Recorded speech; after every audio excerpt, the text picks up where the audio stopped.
빌립보서 이어갑니다. 2장 12절부터 18절 같이 읽을게요. 시작.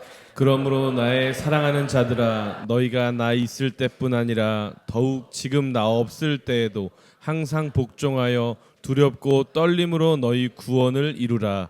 너희 안에서 행하시는 이는 하나님이시니 자기의 기쁘신 뜻을 위하여 너희에게 소원을 두고 행하게 하시나니 모든 일을 원망과 시비가 없이 하라. 이는 너희가 흠이 없고 순전하여 어그러지고 거스르는 세대 가운데서 하나님의 흠없는 자녀로 세상에서 그들 가운데 빛들로 나타내며 생명의 말씀을 밝혀 나의 다름질이 헛되지 아니하고 수고도 헛되지 아니하므로 그리스도의 날에 내가 자랑할 것이 있게 하려 함이라. 만일 너희 믿음의 재물과 섬김 위에 내가 나를 전제로 드릴지라도 나는 기뻐하고 너희 무리와 함께 기뻐하리니 이와 같이 너희도 기뻐하고 나와 함께 기뻐하라. 아멘. 주님의 이름으로 사랑하고 축복합니다. 요즘 참 세월이 빨리 가는 것 같지요.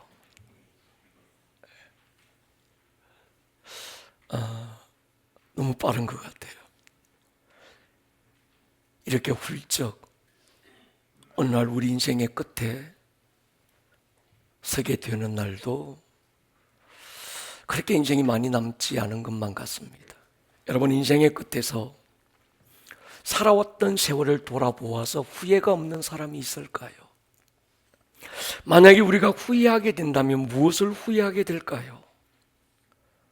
돈을 많이 못 번 것, 공부를 더 많이 못했던 것, 아니면 더 높은 자리에 앉지 못했던 것, 그렇게 후회가 안 될 것 같습니다.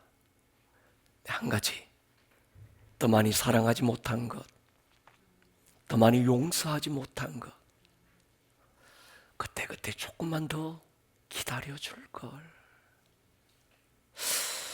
그런 것들이 후회가 될 것만 같습니다. 후회 없는 인생을 사는데 분명하게 알고 있어야 될 몇 가지가 있는 것 같아요. 첫 번째는 나는 누군가라는 거예요. 정체성에 대한 이야기입니다.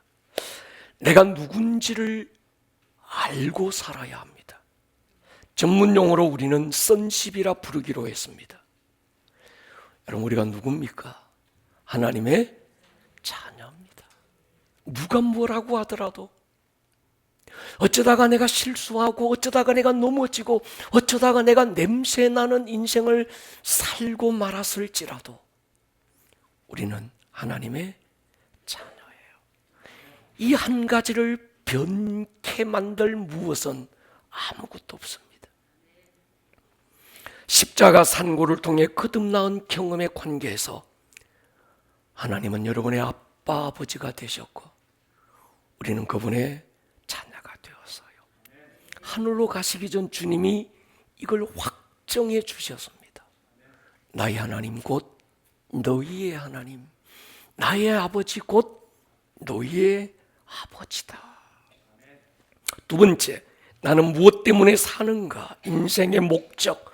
우리는 이것을 킹십이라 부르기로 했습니다. 내가 누군지를 알아야 내가 어떻게 살아야 될지, 무엇 때문에 살아야 될지를 알게 됩니다. 예수님은 이것을 기도를 통해 가르쳐 주셨습니다. 너희는 이렇게 기도하라. 하늘에 계신 우리 아버지요. 그 다음에 핵심이 뭡니까? 나라가 임하오시며 하늘에서 이루어진 하나님의 뜻이 내 삶에 부르짖게 하옵소서. 하나님의 나라, 주권이죠. 내 삶에 하나님의 주권이, 하나님의 통치와 다스림이 풀어지고 내 뜻, 내 욕심이 아니라 하늘에서 이루어진 하나님의 그 뜻이 내 삶에 이루어지기 위해서 사는 이 한 가지가 우리가 살아가는 삶의 이유가 되는 거지요. 세 번째, 내가 무엇을 가지고 있는가? 가진 것이 무언가? 하나님은 그의 자녀들에게 예수 이름을 주셨습니다. 왕의 자녀는 왕이신 그분의 이름을 가진 자죠. 우리는 그 이름으로 기도하고 그 이름으로 세례받았고 그 이름으로 병을 고치고 귀신을 쫓고 방언을 말하고 하나님 자녀의 권세를 누리고 살고 있습니다. 그 이름, 하늘과 땅과 땅 아래 있는 모든 자들이 무릎 꿇고 복종하는 이름, 그 이름을 우리는 가진 자지요. 바울은 이렇게 기도했습니다. 믿는 자에게 하나님이 이미 주신 것이 있는데 그것이 무엇인지를 마음의 눈을 열어 좀 보게 해주시고 알게 해주십시오. 세 가지가 있었습니다. 힘, 헬라어로 이스쿠오, 마이티였습니다. 위력, 헬라어로 크레토스, 오소리티죠. 능력, 두나미스, 파워. 우리는 이스쿠오가, 크레토스가, 우리는 두나미스라고 하는 힘과 위력과 능력을 가진 자입니다. 그 모든 것들이 예수 이름으로 우리 안에 주어져 있음을 깨달을 수 있기를 축복합니다. 마지막 네 번째 중요한 게 있습니다. 나는 누구로 살고 있는가? 삶의 주체를 얘기하는 겁니다. 그리스도인은요, 내가 살아 사는 자가 아닙니다. 내 안에 예수님이 계셔서 나는 그분과 함께 십자가에 못 박고 이제 그분이 내 안에 살아 계셔서 그분으로 사는 자들이죠. 내가 그리스도와 함께 십자가에 못 박혔나니 그런즉 이제 내가 산 것이 아니요 내 안에 예수께서 사신다. 내 안에 사느니 예수 그리스도니. 로마서에서는요, 우리 중에 누구든지 자기를 위해 사는 자도 없고 자기를 위해 죽는 자도 없도다. 사나 죽으나 우리가 주의 것이로다. 빌립보서에서는 너무나도 선명하게 선포했습니다. 너희 안에서 행하시는 이는 하나님이시다.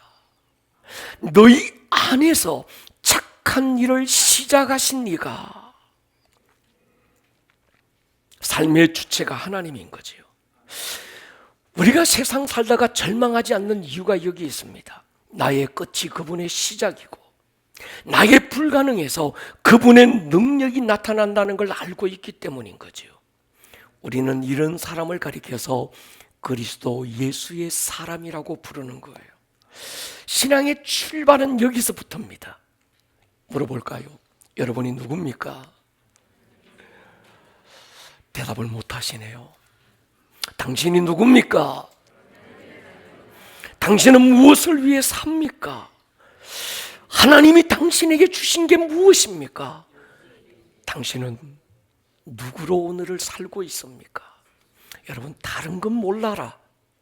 이 네 가지에 대한 답은 분명하게 가지고 사셔야 합니다. 오늘 빌립보 2장 12절 보십시오. 시작. 그러므로 나의 사랑하는 자들아, 너희가 나 있을 때뿐 아니라 더욱 지금 나 없을 때에도 항상 복종하여 두렵고 떨림으로 너희 구원을 이루라. 너희 구원을 이루라. 구원을 이룬다라는 말을 이해하셔야 합니다. 구원을 얻기 위해서, 구원을 이루기 위해서 우리의 노력과 힘씀이 필요하다는 말이 아닙니다. 구원은 우리가 노력하고 애써서 얻은 대가가 아닌 거지요. 은혜로 값없이 선물로 얻었습니다. 그리고 지금 바울이 편지를 쓰는 대상이 세상에 있는 불신자들이 아닙니다. 구원받지 못한 자들이 아닙니다. 빌립보 교회 성도들이에요. 그들은 이미 구원이라는 선물을 얻은 자들입니다. 십자가와 부활로 이미 구원이 완성된 자들. 그들을 향해서 지금 또다시 두렵고 떨림으로 구원을 이루라라고 말합니다. 그렇다면 받은 구원은 무엇이고 이루어가야 될 구원은 무엇입니까? 저는 이루어가야 될 구원을 부르심이라고 표현하고 싶습니다. 가야 될 하나님의 나라 십자가로 그분이 여셨지만 구원받은 자의 삶을 통해 이루어가야 될 하나님의 나라가 있는 거예요. 구원받은 우리를 구원받는 적시로 그 하늘나라로 데려가지 않고 이 땅에 남겨두고 오늘을 살게 하시는 이유, 그 공부하게 하신 이유, 그 일을 하게 하시는 이유, 돈을 벌어도 벌게 하시는 이유가 있어야 되는 거죠. 그것이 바로 이루어가야 될 구원입니다. 그러므로 여러분, 우리는요, 언제 갈지 모르는 천당 바라보고 살면 안 됩니다. 언제 다시 올지 모르는 신랑을 기다리고 고개 들고 멀리 바라만 보고 있는 자들이 아닙니다. 오늘 여러분의 삶에 하나님의 나라가 임하기를 축복합니다. 그분이 주인이 되기를 축복합니다. 그분으로 사는 매일이 될 수 있기를 주의 이름으로 축원합니다. 다르게 한번 표현해 보면요, 구원을 이룬다는 말은 이런 표현일 것 같습니다. 금은 보화가 가득 내장된 광산을 하나님이 우리에게 주신 거예요. 어떤 사람은 그 광산을 그대로 묻어두고 살다가 천국 갑니다. 근데 어떤 사람은 매일 그 광산을 채굴해서 그 안에 가득한 금은 보화를 캐내고 이 땅에 하나님의 나라가 임하게 만들고 하나님의 뜻이 우리의 삶에 풀어지는 일에 쓰는 사람들이 있는 거예요. 어떤 사람은 최신 스마트폰 갤럭시 25를 선물로 받아서 그것으로 영상 편집도 하고요, 챗GPT를 통해서 많은 지식과 정보를 얻기도 하는데, 어떤 사람은 전화 걸고 받는 것밖에 못하는 사람들도 있는 거예요. 요즘 카톡도 하죠. 같은 예수를 믿고 그 이름 예수 이름을 가지고도 하늘의 능력을 다운로드하고 그 이름에 약속된 권세와 능력을 누리며 사는 맥시멈 크리스천들도 있습니다. 어떤 누구는 같은 예수의 이름을 가지고도 겨우 밥 먹기 위해 기도할 때 붙이는 수식어 정도로 사는 미니멈 크리스천의 삶을 사는 사람도 있습니다. 구원을 받은 자가 이 땅에서 이루어가야 될 구원, 바로 이런 것이지요. 우리는 예수 믿고 겨우 천국 가는 것으로 만족할 수 없습니다. 하늘에서 이루어진 하나님의 뜻, 그 하나님의 나라가 여러분의 일생에 펼쳐지는 맥시멈 크리스천으로 살 수 있기를 주의 이름으로 축원합니다.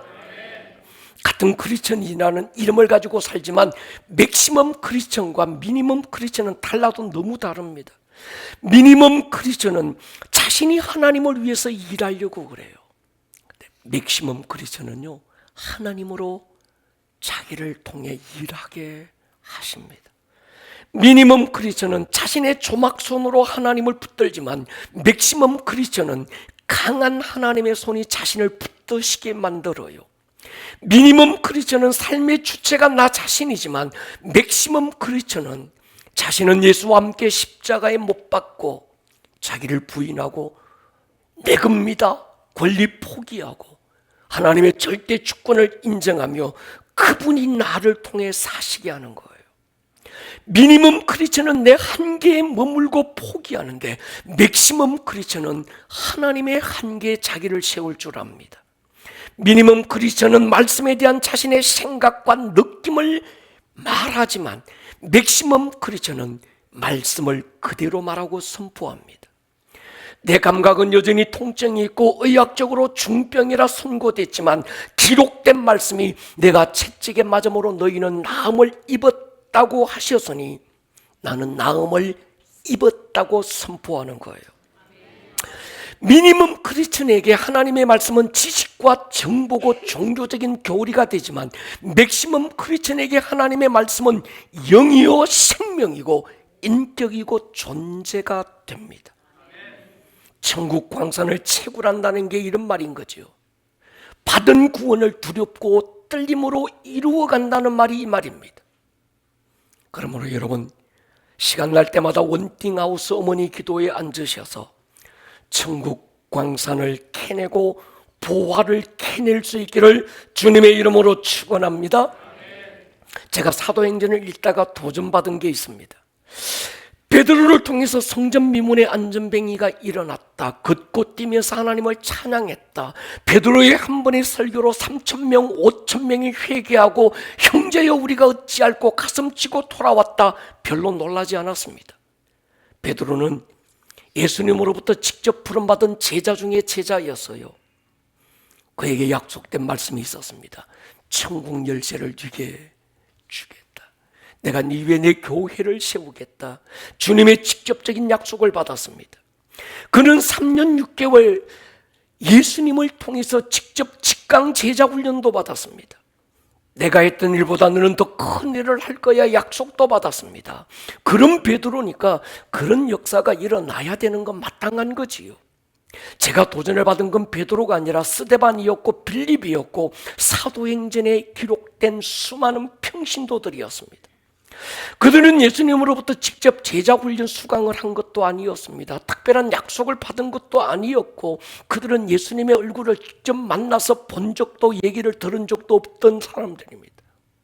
무엇보다 그들은요, 예수 믿은 지 채 1년이 안 된 평신도들이었어요. 그런 스데반 집사는 예수를 증거하다가 돌에 맞아서 순교합니다. 사도행전 7장에 나오는 스데반의 장구한 설교를 한번 들어보십시오. 예수님을 믿은 지 채 1년이 안 된 사람의 입에서 터져 나오는 그 믿음의 선포, 돌이 날아오는 그 현장에서도 얼굴에 기쁨을 잃지 않고 환하게 빛나며 주님으로 자리에서 벌떡 일어나게 만들었던 그 한 사람이 사도가 아니었습니다. 평신도였어요.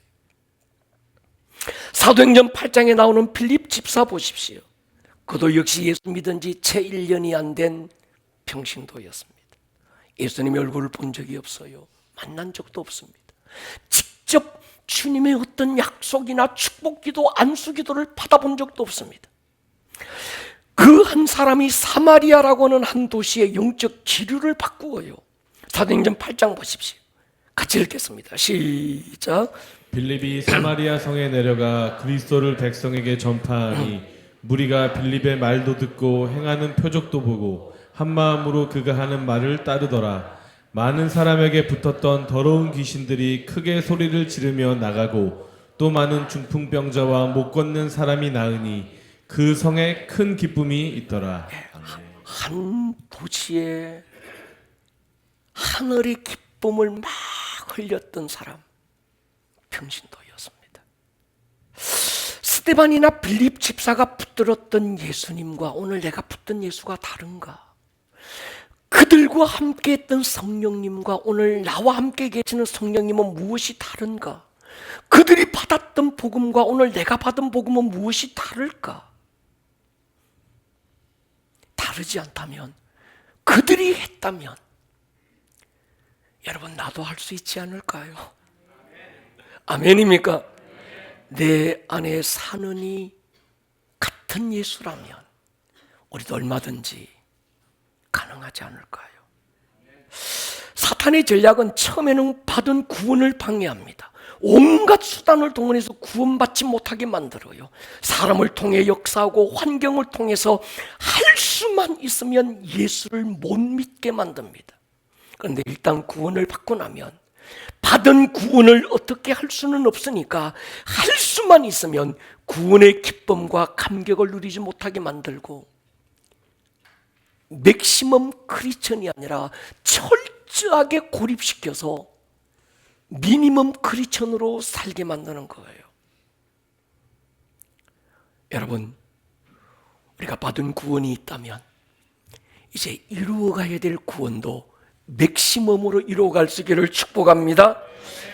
바울은 영적 전쟁에 대해서 이렇게 선포합니다. 고린도후서 10장 보십시오. 우리의 싸우는 무기는 육신에 속한 것이 아니요 오직 어떤 견고한 진도 무너뜨리는 하나님의 능력이다. 아멘입니까? 모든 이론을 무너뜨리고 하나님 아는 것을 대적하여 높아진 것을 다 무너뜨리고 모든 생각을 사로잡아 그리스도에게 복종하는 거예요. 모든 생각, 하나님을 대적하여 높아진 지식들, 모든 이론을 무너뜨려서 예수 그리스도에게 복종하는 것. 이걸 한마디로는요, 옛사람을 벗는 거예요. 그리고 새 사람을 입는 거지요. 분노, 벗어야 될 옛사람의 옷입니다. 두려움, 벗어 던져야 될 옛사람의 흔적입니다. 염려, 옛사람의 흔적인 거지요. 여러분, 십자가의 흔적으로 여러분의 옛사람의 흔적을 아름다운 무늬로 바꿀 수 있기를 축복합니다. 빌립보 2장 14절 보십시오. 모든 일을 원망과 시비가 없이 하라. 원망, 시비 둘 다 입에서 나온 말입니다. 원망은 뒤에서 말하는 뒷담화지만 시비는 앞에 와서 대놓고 던지는 비수예요. 굉장히 중요합니다.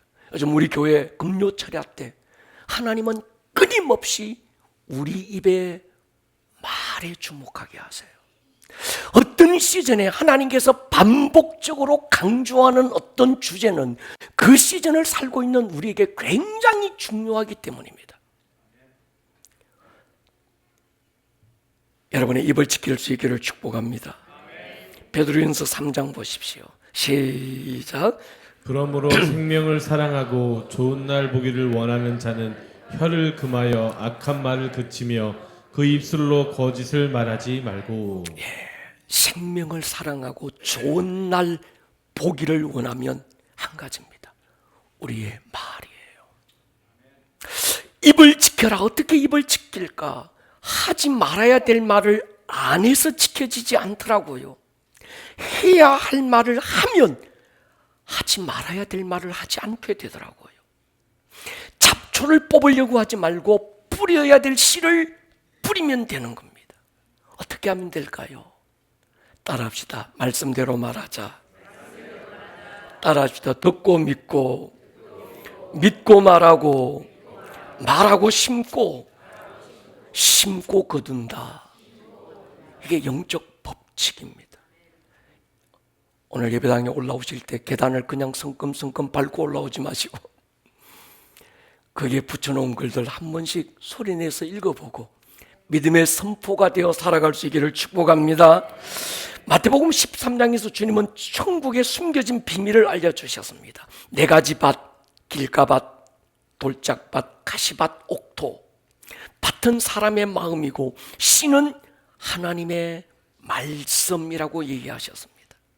그러면서 비밀을 말씀해서 24절 보십시오. 예수께서 그들 앞에 또 비유를 들어 이르시되 천국은 좋은 씨를 제 밭에 뿌린, 굉장히 중요한 단어입니다. 제 밭에, 내 밭에 뿌리는 거예요. 다른 사람 밭에 뿌리기 전에 내 밭에 뿌리는 거예요. 천국의 씨를 내 마음밭에 뿌리는 사람. 사람들이 잘 때 그 원수가 와서 곡식 가운데 뭐 뿌립니까? 가라지를 덧뿌리고 갔습니다. 종들이 와서 물어요. 주여 밭에 좋은 씨를 뿌리지 아니했습니까? 그런데 가라지가 어떻게 생겼습니까? 주인이 이르되 원수가 이렇게 했구나. 여러분의 생각과 여러분의 마음밭에 마귀가 가라지를 뿌리게 하면 안 됩니다. 마귀가 뿌려놓은 가라지가 뭘까요? 부정적인 언어예요. 안 될 것 같아. 죽어버릴 것 같아. 미칠 것 같아. 미워서 죽겠어. 원수가 지금 합법적으로 문을 열고 있는 겁니다. 인생을 바꾸는 길 어느에 있다고 말합니다. 오늘은 어제 내가 심은 결과고 내일은 오늘 심은 열매를 내가 먹는 거예요. 그러므로 여러분 말씀대로 말할 수 있기를 축복합니다. 여러분의 생각을 심지 말고 말씀을 심으십시오.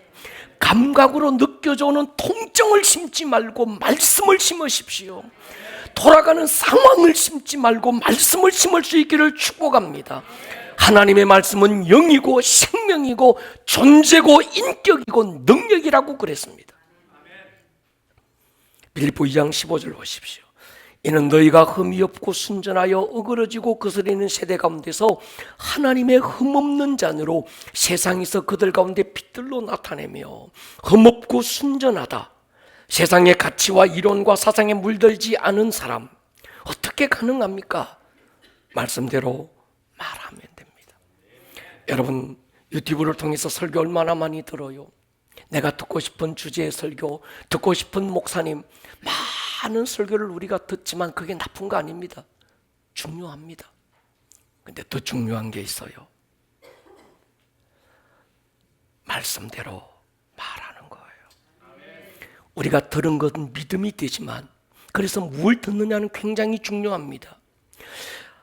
하나님을 부정하는 믿음이든 망하는 믿음이든 아니면 하나님에 대한 믿음이든 들은 것이 나의 믿음이 됩니다. 믿음은 들음에서 난다. 그래서 내가 설교를 많이 들어서요, 그건 믿음이 될 수 있습니다. 한 가지요. 그 믿음이 내 삶의 능력이 되지는 않습니다.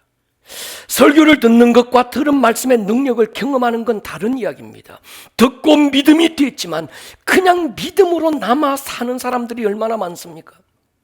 믿음이 능력이 되는 길은 한 가지밖에 없습니다. 믿은 것을 말하는 거예요. 믿음이 있어서 좋은 복음의 씨를 가지고 있지만 밭에 심지 않은 게으른 농부들이 얼마나 많습니까? 하나님이 씨를 주신 이유가 있어요. 복음을 주신 이유가 있습니다. 고이나 간직하라고 주신 게 아닙니다. 구경하라고 주신 것도 아니고요. 지적 동의를 하라고 주신 것도 아닙니다. 씨를 왜 주셨을까요? 심으라고. 심어서 뭐 하게요? 열매를 내 삶에 경험하고 누리라는 거예요. 할렐루야. 여러분, 복음의 씨를 심을 수 있기를 축복합니다. 그 사람의 언어는 그 사람의 존재의 집입니다. 그 사람의 말이 곧 그 사람입니다. 그 사람의 말을 들어보면요, 어느 나라에서 어떤 집에 사는지 알아요. 거미가 자기 몸에서 나온 줄로 자기 집을 만들고 그 안에 살잖아요. 사람은 자기 입에서 나온 말로 자기 존재의 집을 짓고 그 안에 삽니다. 어느 누군가가 일본 말을 막 하고 있어. 외형적으로는 한국 사람 같은데 이 사람은 일본 사람이야. 아멘입니까? 어떤 사람이 막 중국말을 해.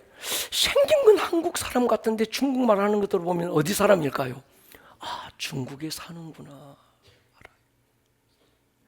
그 사람의 말을 들어보면요, 천국 시민인지 세상에 속한 사람인지 검색합니다. 성경 볼까요? 요한일서 4장 5절 보십시오. 시작.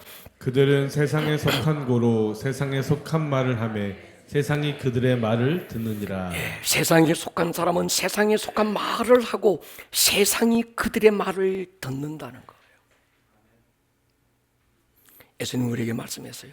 너희는 내게 속한 자이기 때문에 세상이 너희를 미워할 수 있다. 그러나 두려워하지 말고 강하고 담대하라. 내가 세상을 이겼다. 이걸 말하십시다. 우리 주님이 세상을 이겼어. 병도 이겼고 절망도 이겼고 죽음도 이겼고 모든 저주와 가난을 이기셨다. 할렐루야. 어렸을 때 제사 지내고 대문 앞에 사자밥이라는 걸 두었습니다. 그게 뭔가 하면 귀신을 불러들이는 미끼예요. 여러분, 어둠의 영들을 불러들이는 사자밥이 있어요. 말이에요. 아담과 하와가 마귀의 말을 히브리어로 딱 9마디 따라하고 마귀의 종이 됐습니다. 뭔지 아세요? 하나님과 같이 될까 하노라. 요 한마디가 아담과 하와의 입에서 나오는 순간에 마귀의 종이 되었습니다. 불평하는 말, 원망하는 말 2마디만 해보십시오. 귀신들이 합법적으로 여러분을 찾아올 거예요. 겁을 좀 줘야 될 것 같아요. 근데 겁이 아니라 실제 그렇습니다. 빌립보 교회 문제 발단이 있었습니다. 그들의 언어가 틀어진 이유가 있어요. 4장 2절에 보면 내가 유오디아를 권하고 순두개를 권하노니 주 안에서 같은 마음을 품으라. 두 여성 지도자, 두 사람의 감정적 충돌로부터 교회가 쪼개지고 있습니다. 이들 교회를 사랑하지 않는 사람들이 아니었습니다. 누구보다 교회 사랑했고 누구보다 교회를 열심히 섬기던 중직들입니다. 근데 그들이 서로 원망하고 불평하고 시비 걸면서 교회가 나누어지고 말았어요. 여러분, 열심보다 중요한 게 있습니다. 원망하고 불평하지 않고 예수 그리스도의 마음, 같은 마음을 품고 섬기는 것인 줄 믿습니다. 교회를 아무것도 안 해도 괜찮아요. 불평, 불만만 안 해도 교회 일 80%는 하는 거예요. 근데 혼자 막 다 하는 것 같은데 그 입에서 불평이 나오고 원망이 나오면 인상 팍 쓰고 맨날 인상 쓰고 살아. 다 불편하게 만들어. 제가 그랬잖아요. 두 가지가 펴지지 않으면 죽는다고. 낙하산하고 인상은 펴야 살아요. 아멘입니까?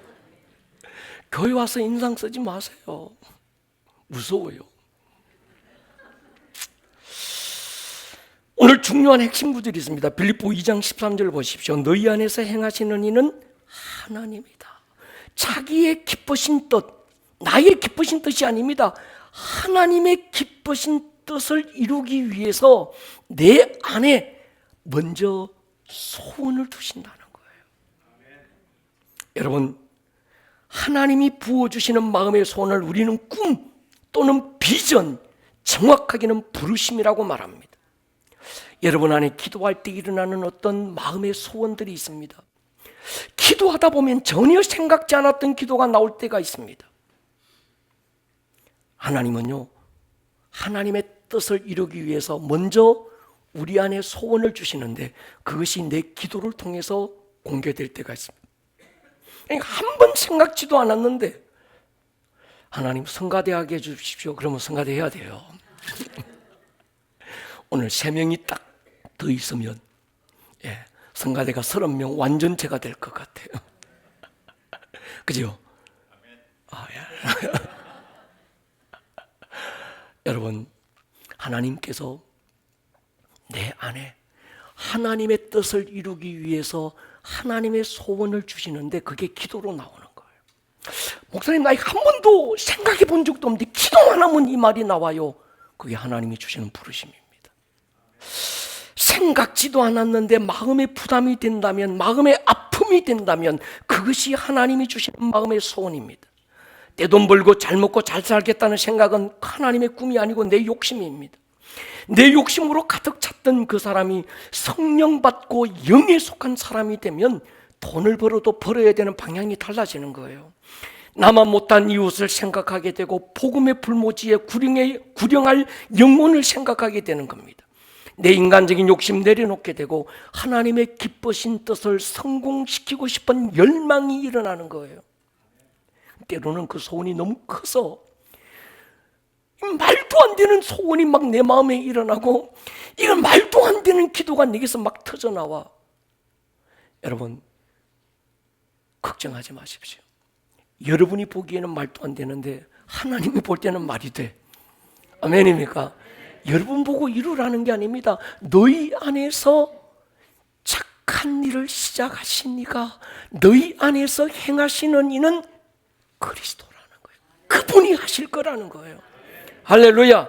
우리가 할 일은 뭡니까? 큰 꿈을 꾸고 크게 말하는 거예요. 동의하십니까? 오늘 본문에 또 한 번 바울의 충격적 신앙 고백이 있습니다. 지난번에 바울은 우리에게 엄청난 임팩트와 도전을 주었습니다. 살든지 죽든지 내게서 그리스도가 존귀해진다면 내게 사는 것이 그리스도라, 죽음마저도 나는 유익합니다. 여러분, 누구라서 이 고백을 쉽게 할 수 있겠습니까? 근데 오늘 또 한 번 얘기하는 거예요. 만일 너희 믿음의 재물과 섬김 위에 내가 나를 전제로 드릴지라도 나는 기쁘고 또 기쁘다. 여러분, 지금 바울이요 기쁘다는데 바울이 지금 기뻐할 상황이 아닙니다. 몸은 병들고 늙었어요. 그래서 바울 혼자 어떻게 할 수 없어서 에바브로디도를 빌립보 교회가 파송해서 바울을 섬기고 돌보라고 사람까지 보냈습니다. 옥에 갇혔습니다. 내일 처형될지 모레 처형될지 장담할 수 없는 시간들을 사는 거예요. 그런데도 지금 이 바울은 나는 기쁘고 또 기쁘다, 너희도 나와 함께 기뻐하고 또 기뻐하라고 얘기합니다. 이유가 있습니다. 그의 목숨을 전제로 쏟아붓고도 후회 없는 무엇이 그가 있는 거예요. 여러분 보십시오. 너희 믿음의 재물과 섬김 위에 내가 나를 전제로 드릴지라도, 성도의 헌신, 섬김, 거룩한 재물이 된다는 거예요. 하나님이 기쁘게 받으시는 재물이 뭘까요? 여러분의 헌신인 줄 믿습니다. 구약 때는 이스라엘 백성들이 하나님 앞에 드리는 재물은 양이나 비둘기였습니다. 제사장들과 레위인들은 소를 잡아야 됐어요. 그런데 오늘 구원받은 성도가 하나님 앞에 드릴 재물이 뭘까요? 우리의 믿음과 헌신인 거예요.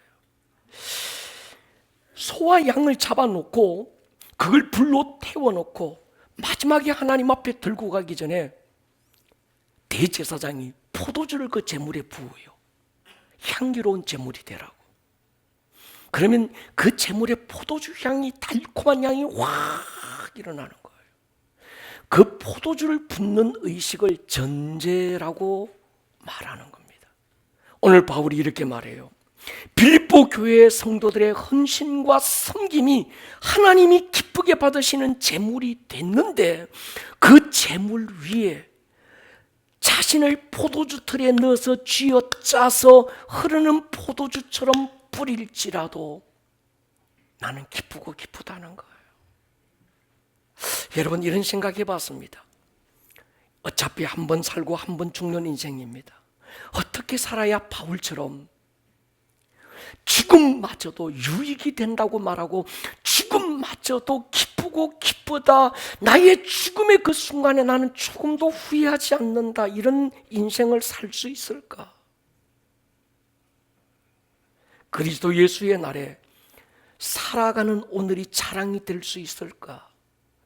그분 앞에 섰을 때 살아왔던 인생의 날들이 그림처럼 펼쳐질 때, 잘했다, 착하고 충성된 내 종아, 칭찬을 받을 수는 없을까?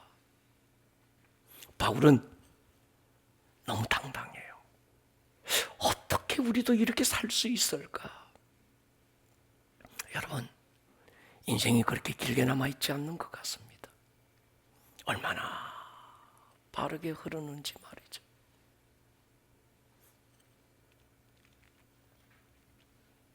우리 그런 인생을 살아볼 수 있기를 주의 이름으로 축원합니다.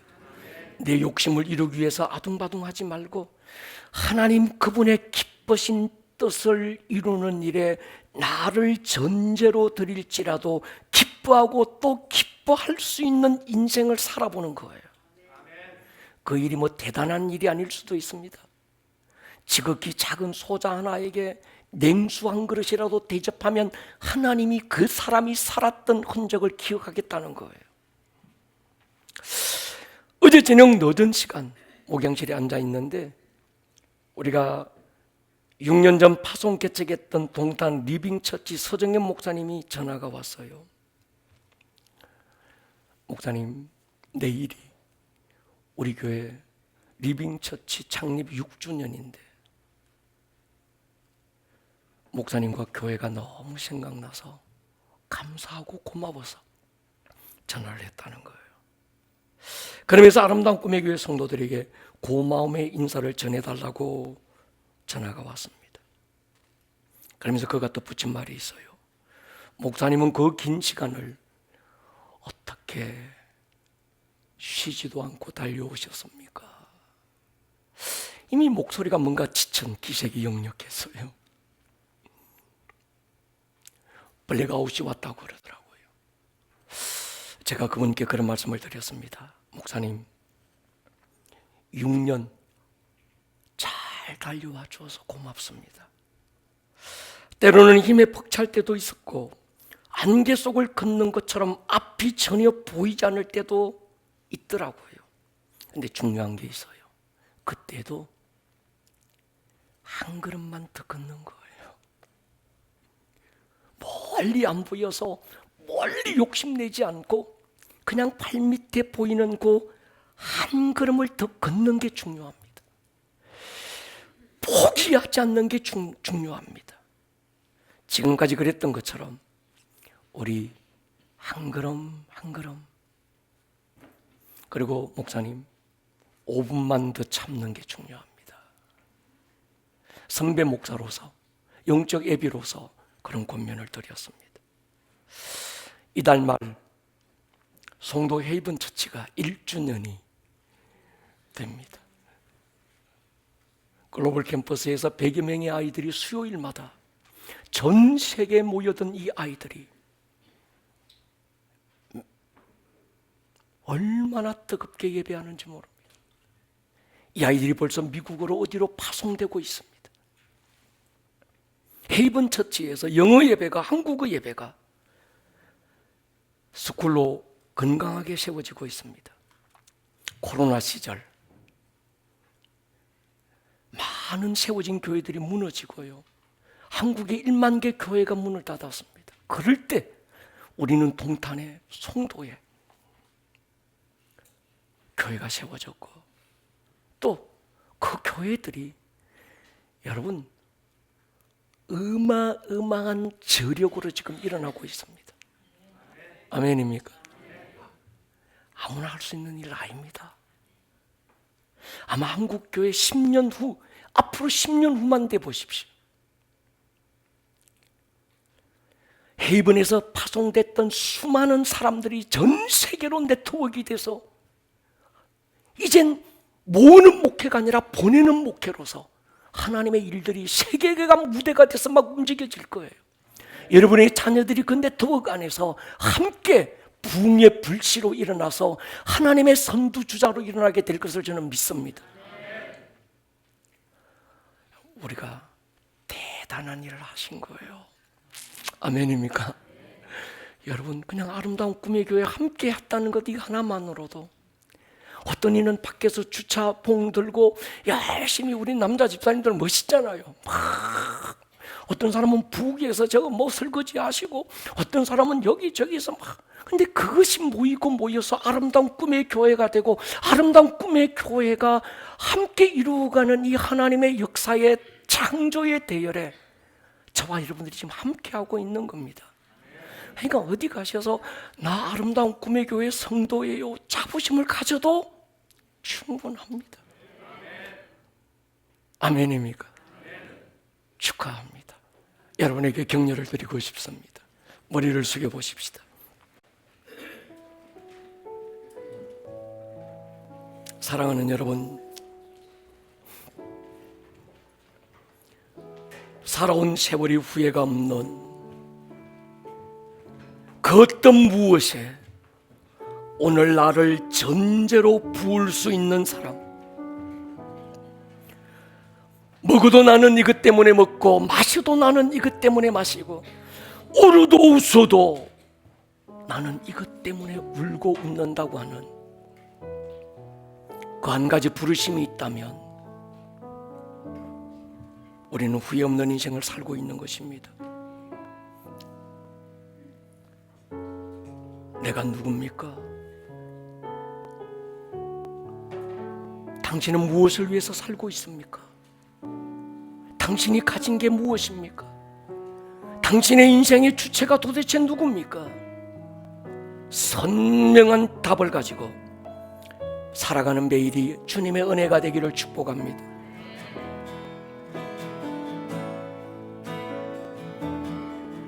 내가 누려왔던 모든 것들이, 아멘.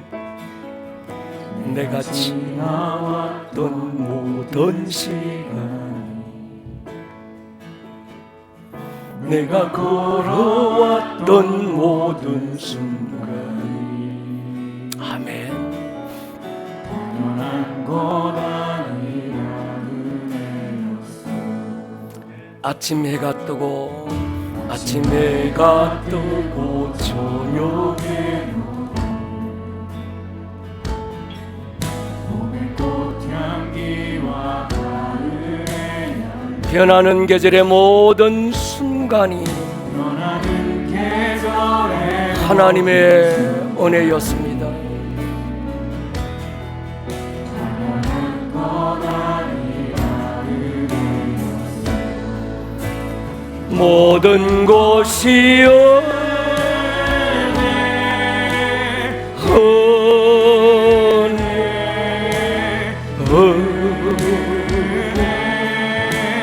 한없는 은혜, 내 삶에 당연한 하나도 없었던 것을, 모든 것이 은혜였소. 내가 이 땅에 태어났사, 어린아이 시절과 지금까지 숨을 쉬며 숨을 쉬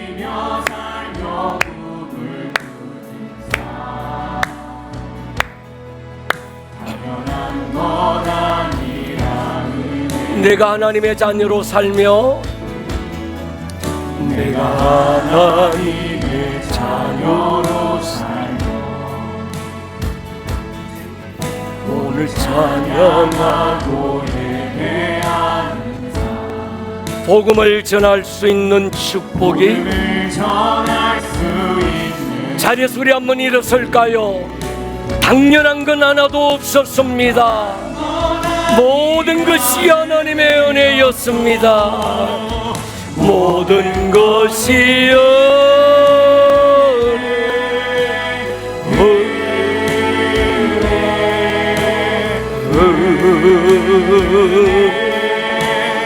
한없는 은혜 내 삶에 당연한 것 하나도 없었던 것을 모든 것이 은혜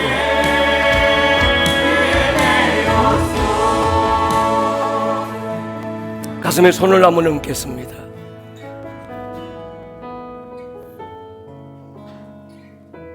당연한 게 하나도 없었습니다. 아침에 해가 뜨는 거, 시원한 바람이 불어오는 것, 따뜻한 햇살이 내찌르는 것, 내 코에 숨이 쉬어지는 것, 목에 물 한 모금 넘길 수 있는 이것, 당연한 게 아니었습니다. 하나님의 은혜였습니다.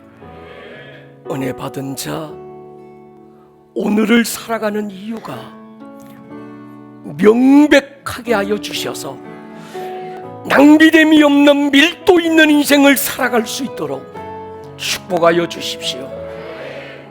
지금은 우리 주 예수 그리스도 크신 은혜, 하나님 아버지 놀라우신 그 사랑, 성령님의 권능이 예배하고 돌아가는 모든 교우들 위해 지금으로부터 영원토록 함께 있을지어다. 아멘. 오늘 들었던 이 말씀이 듣는 말씀에서 끝나지 않고 여러분들의 삶에 살아내는 말씀으로 생명력 있는 말씀이 될 수 있기를 주님의 이름으로 다시 한번 축복합니다.